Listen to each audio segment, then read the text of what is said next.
നമസ്കാരം കൂട്ടുകാരെ, ഇതാണ് നമ്മുടെ സ്വന്തം തകര. പണ്ടൊക്കെ നാട്ടിൻപുറങ്ങളിൽ വളരെ സുലഭമായി കണ്ടിരുന്ന ഒരു ചെടിയാണിത്. പല സ്ഥലങ്ങളിലും ഇന്ന് വിരളമായാണ് ഇവയെ കാണുന്നത്. തകരയ്ക്ക് പല ഇനങ്ങളുണ്ട്.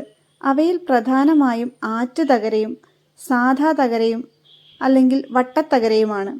ആറ്റുതകര ചർമ്മ പ്രശ്നങ്ങൾ, ഫംഗൽ ഇൻഫെക്ഷൻ എന്നിവയ്ക്ക് നാട്ടുവൈദ്യത്തിൽ ഉപയോഗിച്ചു വരുന്നവയാണ്. എന്നാൽ ഇതൊരിക്കലും നേരിട്ട് അരച്ച് ശരീരത്തിൽ തേക്കാൻ പാടില്ല കേട്ടോ.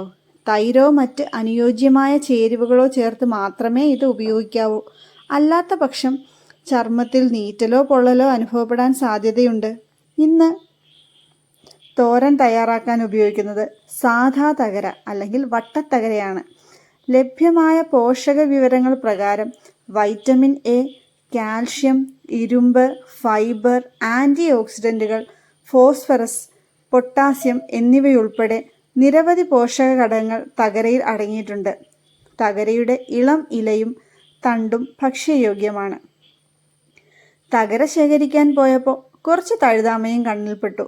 അതും വെറുതെ വിട്ടില്ല, കുറച്ച് പറിച്ചെടുത്തു.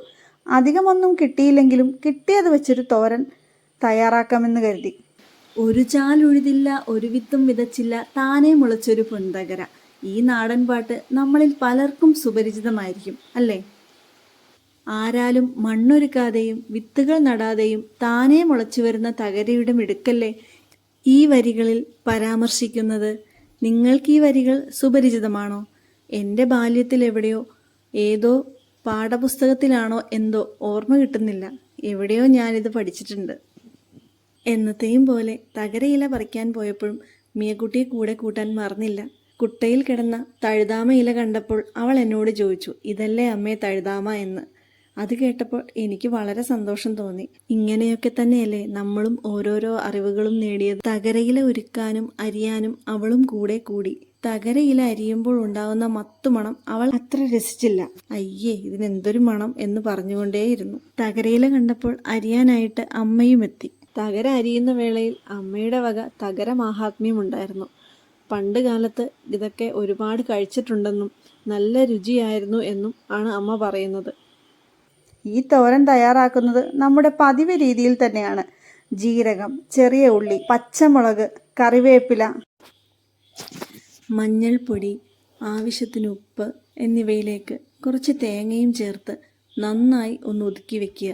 ഒരു പാൻ ചൂടാക്കി കടുക് പൊട്ടിച്ച് ഉള്ളിയും വേപ്പിലയും മൂപ്പിച്ച് അതിലേക്ക് അരിഞ്ഞു വെച്ചിരിക്കുന്ന തകര ഇലയും കൂടി ചേർത്ത് നന്നായി ഒന്ന് ഇളക്കുക. അല്പനേരം ഇലകൾ പൊത്തിവെച്ച് ആവി കയറി ഒന്ന് ഒതുങ്ങാൻ അനുവദിക്കുക.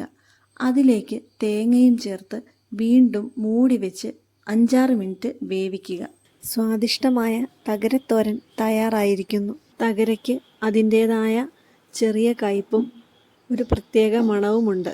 അതുകൊണ്ട് രുചി കൂടുതൽ മൃദുവാക്കാനും സ്വാദ് സന്തുലിതമാക്കാനും പയറ്, പരിപ്പ്, ചക്കക്കുരു മുതലായവ ചേർക്കുന്നത് അത്യുത്തമമായിരിക്കും. ഇന്ന് ഞാൻ തകര മാത്രമാണ് ഉപയോഗിച്ചിരിക്കുന്നത്. എല്ലാവരും ഒരിക്കലെങ്കിലും ഇതൊന്നുണ്ടാക്കി നോക്കണേ.